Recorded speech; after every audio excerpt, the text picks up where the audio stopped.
మచిలీపట్నంలో మాజీ మంత్రి పేర్ని నాని మాట్లాడుతున్నారు. లైవ్ లో చూద్దాం. రాజకీయ పార్టీగా ప్రజల పక్షాన ప్రభుత్వం చేస్తున్నటువంటి పాపాలు, ప్రభుత్వం చేస్తున్నటువంటి తప్పులు, ప్రభుత్వం చేస్తున్నటువంటి మోసాలని నిలవేయటం కోసం అసెంబ్లీలో నా గళం వినిపించడానికి సరైన సమయాన్ని ఇచ్చేదానికి నాకు అవకాశం కల్పించండి అని చెప్పని కోర్టును ఆశ్రయిస్తే కోర్టు స్పీకర్ గారిని నోటీస్ అందజేస్తే దాని మీద ఏమాత్రం వయసుకు కానీ ఆ కుర్చీకి కానీ కూర్చున్న కుర్చీకి కానీ విలువివ్వకుండా మరిచి మాట్లాడేటువంటి అవాకులు చవాకులు పేలుతున్నటువంటి ఆ వ్యక్తి మాట్లాడుతుంటే అతనికి తందానా అని భజన కొడుతూ కామినేని శ్రీనివాస్ గారు కైకులూరు శాసనసభ్యులు మాజీ మంత్రివర్యులు 5 ఏళ్ళు దాదాపు 4.5 ఏళ్ళు నారా చంద్రబాబు నాయుడు గారితో పాటు మంత్రి పదవి వెలగెట్టినటువంటి కామినేని శ్రీనివాస్ గారు లేచి మాట్లాడతాడు తనకు తనే. ఈ రోజు దాకా ఏ రోజు కైకులూరులో దారుణాలు జరిగిన, కైకులూరులో కష్టాలున్నా, కైకులూరులో రోడ్లు బాగోపోయినా, కైకులూరులో గ్రామాలకు మంచిళ్ళు రాకపోయినా, కైకులూరులో ప్రజలకు కష్టాలు ఎదురైనా, కైకులూరులో ఒక దళిత వాడ మీద జనసేన పార్టీకి సంబంధించిన వాళ్ళందరూ కూడా కిరాతకంగా పైశాచికంగా కత్తులతో దాడి చేసి హత్యాయత్నం చేస్తే దాని మీద ఏ రోజు కూడా మాట్లాడ్డాయన. పోలీసుని ఏ రోజు కూడా దండించడు, ఒక్కడిని నిలదీయడు. ఏంట్రా నా నియోజకవర్గంలో ఈ పాపాలు ఏంట్రా అని చెప్పని ఆయనే ఫోన్ చేసి సరెండర్ చేస్తాడు. ఎస్పీకి ఫోన్ చేసి వాళ్ళ జోలికి వెళ్ళొద్దని చెప్తాడు. ఆ పెద్ద మనిషి గారు నియోజకవర్గంలో పరిస్థితుల గురించి మాట్లాడకుండా ఆయన అసెంబ్లీలో మాట్లాడతాడు. సినిమాల గురించి, సినిమా రేట్ల గురించి, సినిమా వాళ్ళు వచ్చారని చెప్పాను. అదేమన్నా అసెంబ్లీలో జరుగుతున్నటువంటి అంశమా? అదేం చర్చ జరుగుతుండగా ఈయనేమన్నా లేచి మాట్లాడా? అది కూడా కాదు. లేచి తగుదనమ్మా అని మాట్లాడతాడు. ఏం మాట్లాడతాడు?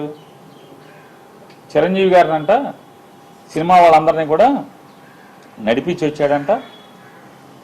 నడిపించి వచ్చి నేను రాను మాట్లాడతాకి వచ్చిన తర్వాత వాళ్ళందరూ వచ్చాక మన సినిమాటోగ్రఫీ మంత్రితో మాట్లాడుకుని పొమ్మనండి వాళ్ళని, నేను రానని చెప్తే చిరంజీవి గారు పెద్ద పెద్ద అరుపులు అరిచాడంట, రంకులు వేసాడంట. తమాషాగా ఉందా అది ఇదని వెంటనే భయపడి జగన్ గారు వచ్చి వాళ్ళతో చర్చలు జరిపాయంట.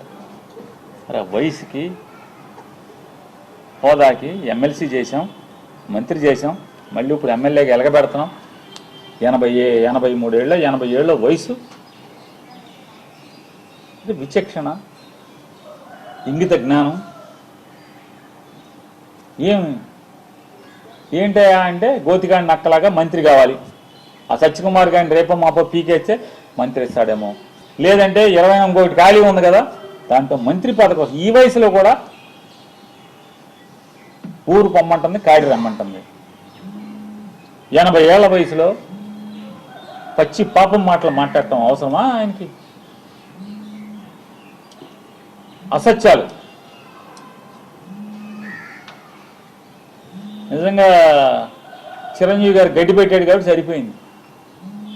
వాళ్ళ తమ్ముడు గారు మాట్లాడినప్పుడు మళ్ళీ తమ్ముడు బాధపడతాడేమని సైలెంట్గా ఉండకుండా అదృష్టవశాత్తు బాలకృష్ణ లేచాడు. బాలకృష్ణ లేచి అంటే బాలకృష్ణకి బాధ ఏంటంటే ఇప్పటికే చచ్చిపోతున్నాడు బాలకృష్ణ. పవన్ కళ్యాణ్ ఉప ముఖ్యమంత్రిగా హెలికాప్టర్లో విమానాల్లో తిరుగుతాం, వాళ్ళ బావ వంగి నమస్కారాలు పెడతాం.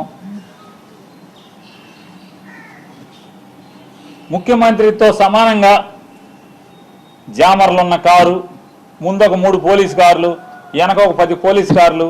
అసలు మామూలుగా పవన్ కళ్యాణ్ కారు దిగంగానే వాళ్ళ బావ కన్నా ఎక్కువగా ఓ 25 మంది పోలీసులు చుట్టూ సఫారీలు వేసుకుని తుపాకులు వచ్చుకుని ఓ 25 మంది పోలీసులు. కొత్తలాడిపోతున్నట్టున్నాడు మనోడు. మామూలుగా ఉడుకుతున్న అన్నానికి అడుగుని సెగలేపితే మామూలు పొంగు వచ్చినట్టుగా లోపల మ్యాన్షన్ హౌస్ ఫుల్లుగా అసలు రాను రాను ఏమైపోతుందంటే ఇట్లాంటి వాళ్ళ మూలంగా ఆర్టీసీలో కండక్టర్కి డ్రైవర్కి డ్యూటీ ఎక్కేప్పుడు బ్యాండీ సారా తాగేప్పుడు పెడతారు. గొట్టం ఏంటంటే నోట్లో గొట్టం పెడతారు, బ్రీత్ అనలైజర్. ఆ బ్రీత్ అనలైజర్ అసెంబ్లీ గేట్ కాడ కూడా తలుపు కాడ కూడా పెట్టాల్సిన పరిస్థితి వచ్చేసింది.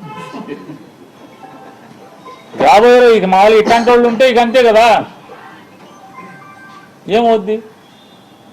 అసెంబ్లీ తలుపు కాడ లోపల తలుపు తీస్తారు మామూలుగా, హాల్లోకి లోపలికి వెళ్ళి అక్కడ బ్రీత్ అనలైజర్ పెట్టి ఎమ్మెల్యేలను కూడా లోపలికి పంపించాల్సిన పరిస్థితి వచ్చేసింది కదా.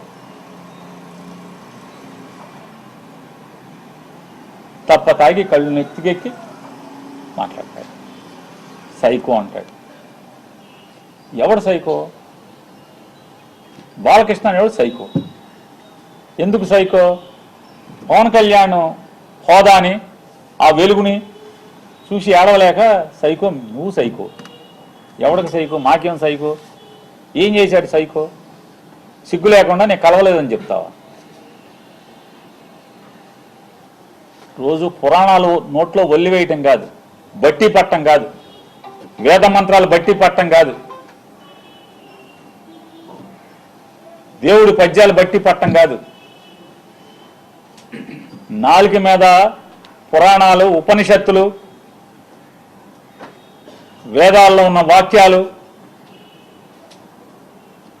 అవి బట్టి పట్టినంత మాత్రాన ఇట్టాగుంటుంది. బట్టి పడితే జీవితం, బట్టి పట్టిన బతుకులు ఇట్టాగుంటాయి. పేరుకేమో బయట మామూలుగా మైకూర్చుకుంటేనేమో వేదాలు ఉపనిషత్తులు అవి మాట్లాడటం ఆ ఊ అని చెప్పని